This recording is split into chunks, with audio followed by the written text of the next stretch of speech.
settle down. Witty story na ko, promise. Okay, pungko na.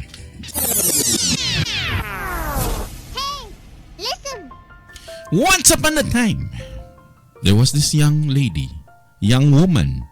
Okay, si Nita yung ngalan. Let's call her Nita. Oh, this was the young woman was recently married. Bango kasal. Imagine na. Recently married and had started living in a joint family. Ay, galumon lang bla. Okay, bago kasal, tinaglumon lang istar upod sa iyang husband and in-laws. Okay, so nakilumon lang. Diba si Way pabalay. So upod yun ang iyang husband, upod man iyang mother-in-law. And after a few days, she started to realize that she is not able to get along with her mother-in-law. Doon hindi sila magkasundo. Do type lang ang mga tinion na. Few days pa lang nga nag-updan laya.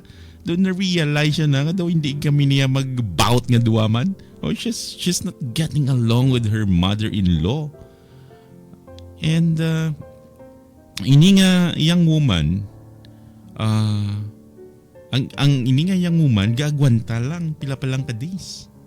So ang iya nga mother-in-law was conservative. Imagine na, the mother-in-law was conservative whereas this young woman was liberated. Imaginable. So daw hindi gid sila pareho. So liberated siya katama with modern style. So why takbalo ba siyang pamayo yan niya lain. Well, I think conservative yang iya yang ano na ganing mother-in-law ugangan. So soon they both of them started fighting, quarreling. Okay, kumuding. Muna bla para pamurog so anay. They both started quarreling due to differences. Okay, lain ang opinion sang isa, lain man ang opinion sang isa. So gasugod na sila away due to differences in opinions and lifestyle.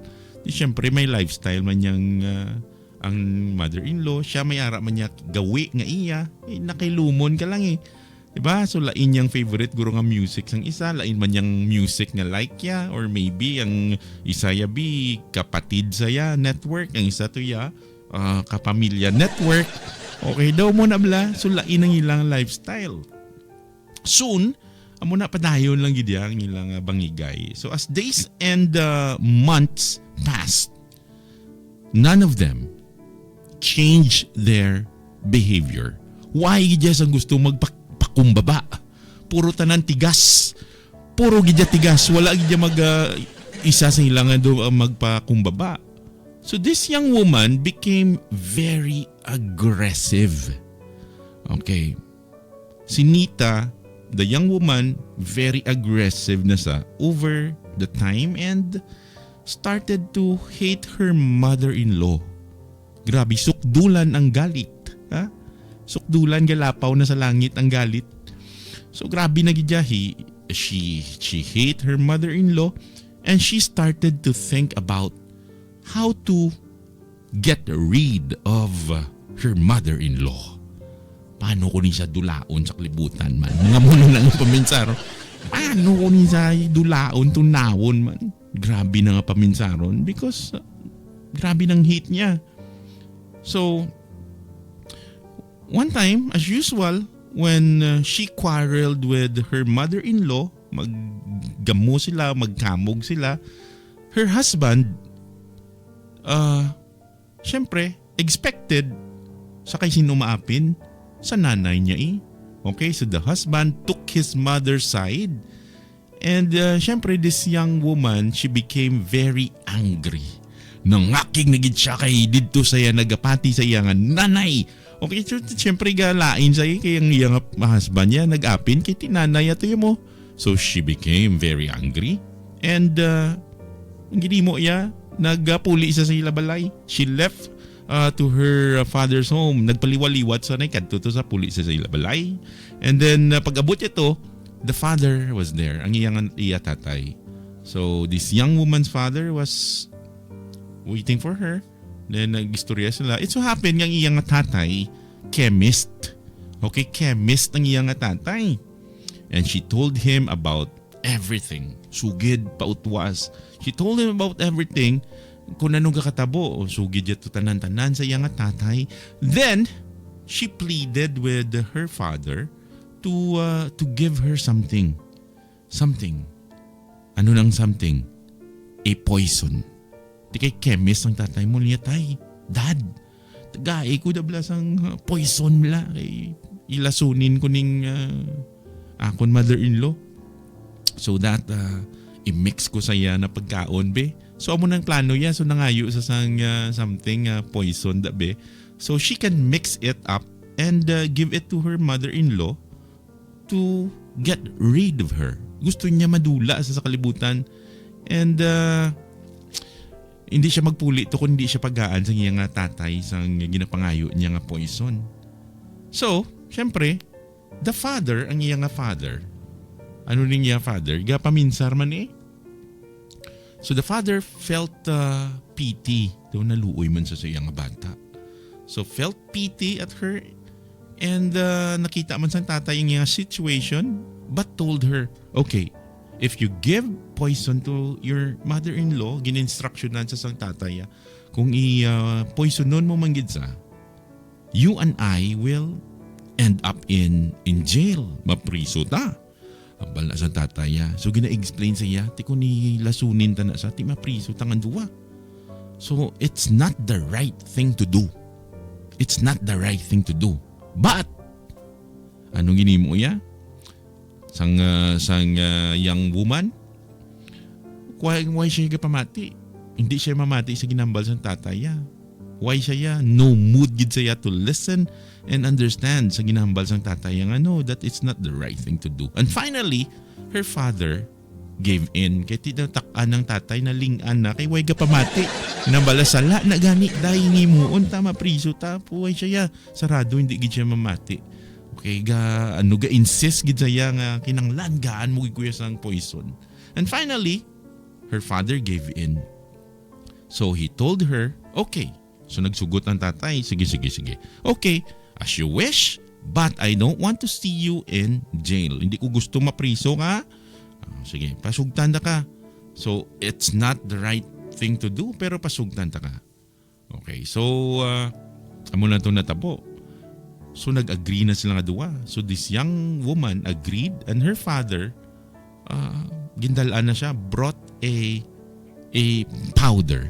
So do may powder na nga puti amo na. Powder and told her ginambalansa.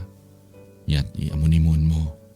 Every day when you make a lunch or dinner, ina-explain just mix a little amount. Just pinch. Makuha ka lang pinch of this powder. Okay, gamay lang amount. Okay, kuha ka lang pinch. And then ibutang mo sa iyang meal. I want you to put it in your mother-in-law's meal. Butang mo to, isakot mo to. Since the quantity, gamay lang, she won't be, kumbaga she will not die quickly, but slowly. Inanay lang na, hindi ni siya gulpi nga patay da yun. So kay hinay-hinay lang, dutay-dutay lang butang mo. So she will slowly and ma-deteriorate lang siya in few months and people will think that she has died naturally. So daw hindi mabalaan. So kay daw maano lang sa, mamatamat lang sa luya. Hindi niya gulpiada nga patay da yun. So hindi ka mapasibangdan. And he also told her nga gin-explain siya and hindi ni sila magduda sa imo amo nambal sa tataya. Hindi ni sila, no one should have doubt on you.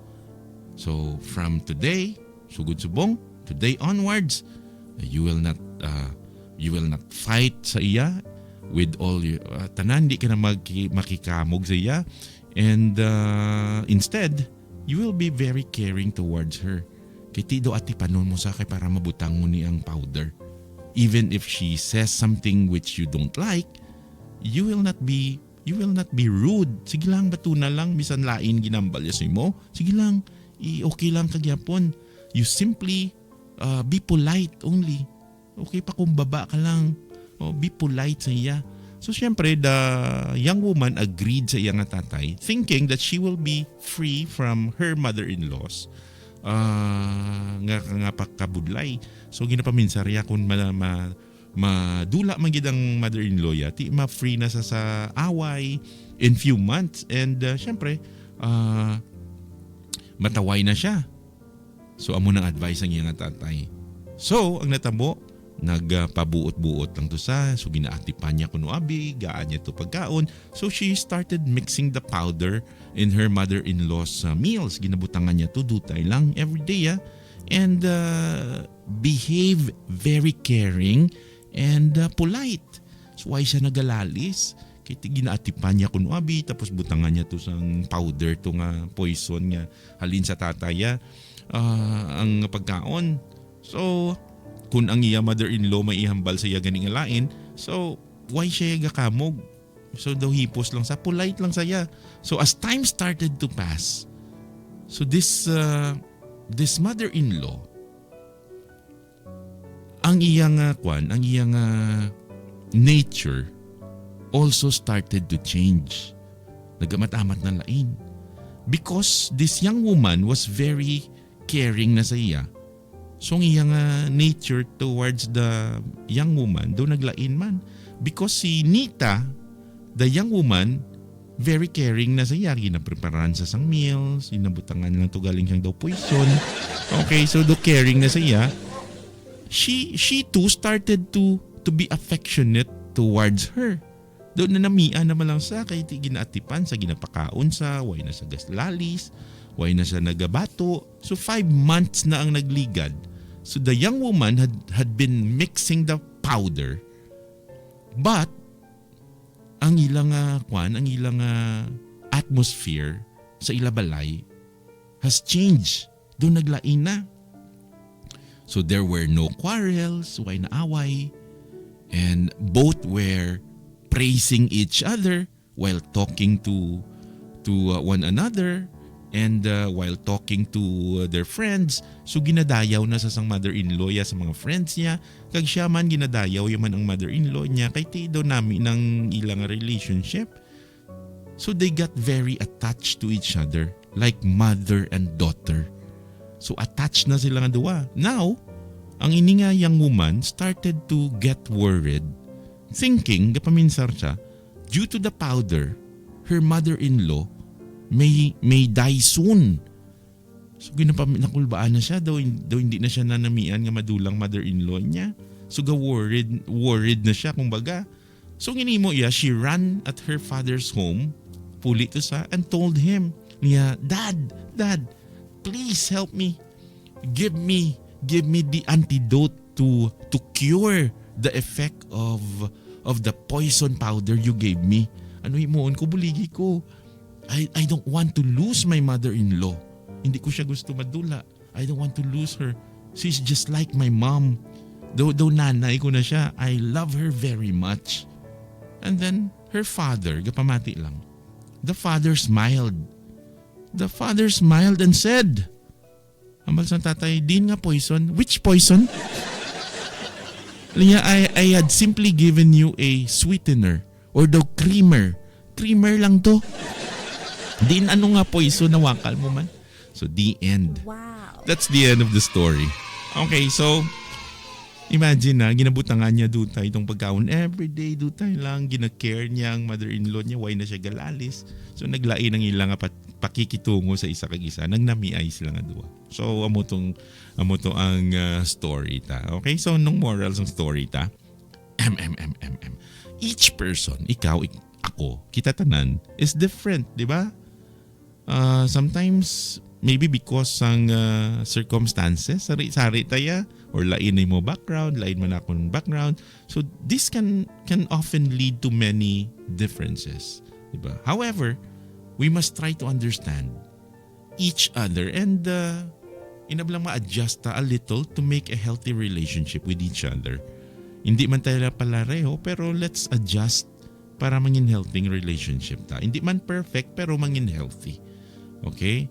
Ang mga differences ta na iya, nag-arise ginaya between persons, hindi na malikawan. And syempre, ang imunta, let's adjust. Okay? It's our duty to love one another. Okay? And to appreciate each other and to care for one another. So that's the end of the story. If you like the story tonight, I want you to react. Send your reaction now sa text line. 7:51 na. Good evening.